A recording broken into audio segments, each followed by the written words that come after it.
So yun guys, welcome back sa channel natin. So guys, itong content natin ngayon,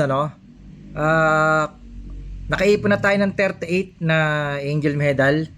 So sana makuha na natin yung dalawa kasi minsan guys pag pumapasok ng kundun, walang drop eh. Ganun pala yun. Hindi pala siya permanent drop, no? So minsan walang drop. So wala na tayong bonus na yung item natin na pang bonus, tawag doon. Ano nga tawag dun sa pang-bonus na yon? Asan ba yun? Pang-bonus. Eto, wala na tayo nito eh. Yan, itong Quinton bonus card, no? So, wala na tayo nyan. So, sana, no? Sana makuha natin. Teka, ayusin natin gamit tayong demon. Tapos, gamit tayong eto, golden warrior. So, guys, tara pasukin natin. Sana makraft na natin to, no? Para magkaroon na tayo ng advent na Archangel skill. Tara, tingnan natin kung ito na ba yung araw pinakihintay natin. Medyo matagal din, no? Siguro parang 2 weeks din eh. Kaya natin, guys, bago ko guys, may tatanong ako sa inyo, no?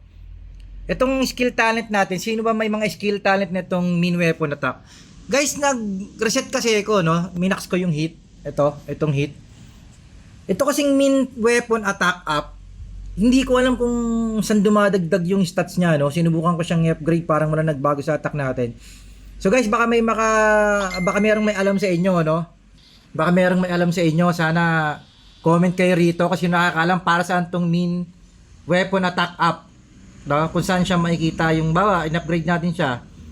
Saan natin makikita yung effect niya? No? Kung saan stats mapupunta kasi hindi siya dumadagdag sa attack natin eh. So yun lang, siningit ko lang, no? Baka meron sa inyong may alam. So tara, pasukin natin yung kundun, no? Tara. Eka lang. So eto, kundun, level 6, no? Wala tayong pang bonus. Sana makuha natin yung dalawa. Para makapag-craft na tayo ng no? Makapag-craft na tayo ng para makapag-craft na tayo ng skill na Advent Archangel. So eto, tara. So yan. Ayun guys, tingnan nyo guys, wala siyang drop. So yun ang masaklap, no? Hindi siya laging may drop eh. So kung madrapan na tayo na isa ngayon, bukas pa tayo bukas pa tayo makakapag tawag rito, makakapag-craft. So yun ang matindi, no? Wala kasi tayong pang bonus na naubos, no? Sa kakahabol natin dyan sa 80 pieces. So 38 na to, nakrap na natin kasi isa. So guys, sana madrapan tayo ng 2 pieces, no? Para makapag-drop na tayo.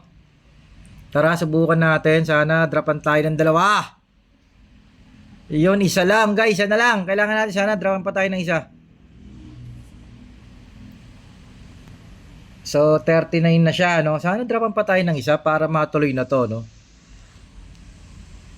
Kasi kung pagpapabukas pa, bitin na naman tayo nito.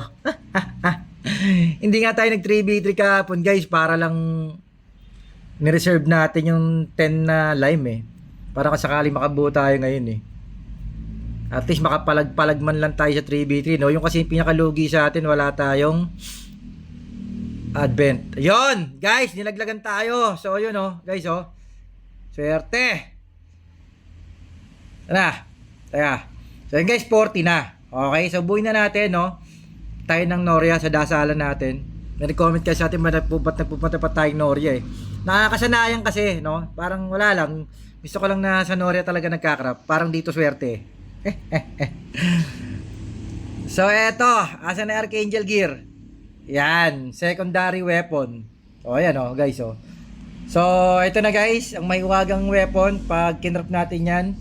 Ayan, set skill 2-piece set, Advent of Angel. So, transform into Archangel, gain sa shield, blah blah blah. Tayo ko na yung sinasabi. Craft na natin! Yun! Tya, eto na. Tara! Woo! Kawakas. So, tingnan natin guys, skill, no? Ayan. So, ayan guys, ito yung skill. Advent of Angel. So, pwede mo siyang pinutin. So, syempre, ilalagay na natin siya dito sa set skill natin. So eto, dito natin siya ilagay. So yan guys, no. Tapos testing natin syempre, magti 3v3 tayo. ngayon din, no? After nitong video na to. Pero bago natin siya 3v3, testing natin dito sa labas para makita man lang. No, pampasarap. 1, 2, 3, go! Yun! So, ito yung guys, no? Ito yung iniintay nating Archangel, no? Pogi talaga. So, ulitin natin. Tingnan natin yung skill set niya, no? Archangel.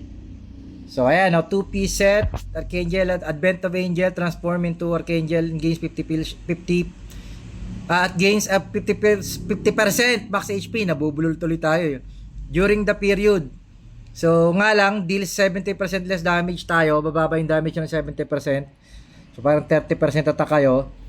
Tapos meron siyang 30 seconds na ganun siya katagal. Depende rin kung mauubos kagad, no? Kung madudurog kagad yung kasi depende sa HP, no? Kung halimbawa, kung tulad natin elf lang tayo, medyo mababa HP natin. So baka madali siya maubos sa atin, no? So yun guys, tara mag 3v3 tayo. So ang cooldown niya is 300 seconds. So matagal, no? 300 seconds. So naglalaro ng 5 minuto rin pala, no? Tama ba? 5 minutes, no? 60. Oh, 5 minuto sa 2 beses mo lang siya magagamit, no, sa 3v3. Sulit pa rin. 'Di ba? So yun guys, tara. Angas ng wing natin pala, no? Guys, tingnan niyo wing natin, napakaangas ng kulay, oh. Mag 3v3 tayo. So, ito yung update natin dun sa Archangel, no? Tagal nating buo yun, siguro 2 weeks. Bago natin nabuo. So, at least ngayon, kahit pa paano, magagamit na natin siya na maganda dun sa 3v3. So, yun lang guys. Sa Igabel, S527 na Jeff, napakatagal ng upload natin, no? At least sulit yung pag-antay natin. Out.